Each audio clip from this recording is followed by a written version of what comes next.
বাংলাদেশে এত অভিজ্ঞ বোলার থাকতে তানজিম সাকিবকে ওপেনিংয়ে বোলিং করতে আনেন নাজমুল হোসেন শান্ত। এ বিষয়টি অনেকের কাছেই দৃষ্টিকটু লাগছিল, কেননা তাসকিন ও মুস্তাফিজের মতো অভিজ্ঞ বোলার আছে দলে। তা সত্ত্বেও তানজিম সাকিবকে কেন নাজমুল শান্ত ওপেনিংয়ে বোলিং করাবেন, এমন প্রশ্ন অনেকের মনেই জাগতে পারে। তবে তানজিম সাকিব প্রথম বলটি অসাধারণ করেছিল, কিন্তু দ্বিতীয় বলেই বিশাল এক ছক্কা খেয়ে বসেন। তারপরে 4-এর বাউন্ডারি, পরপর 3 বলেই 10 রান দিয়ে বসেন তানজিম সাকিব।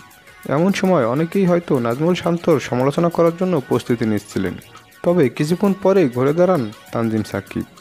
নিজের করা শেষের বলটিতেই দুর্দান্ত ডেলিভারি দিয়ে তুলে নেন একটি উইকেট। তাই তো মুখ বন্ধ হয়ে যায় সমালোচকদের। তবে এখানেই থেমে থাকেননি তানজিম সাকিব। নিজের করা দ্বিতীয় ওভারেও গুরুত্বপূর্ণ উইকেট তুলে নিয়েছিলেন তিনি।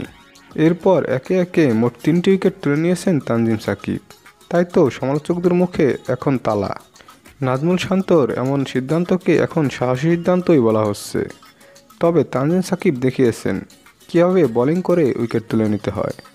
উল্লেখ্য, আজ টি-20 বিশ্বকাপে নিজেদের দ্বিতীয় ম্যাচে সাউথ আফ্রিকার মুখোমুখি হয়েছিল বাংলাদেশ, যেখানে টসে হেরে আগে বোলিং করতে নেমে তাসকিন আহমেদের মতো বোলার থাকতে তানজিম সাকিবকে বোলিংয়ে আনেন নাজমুল শান্ত।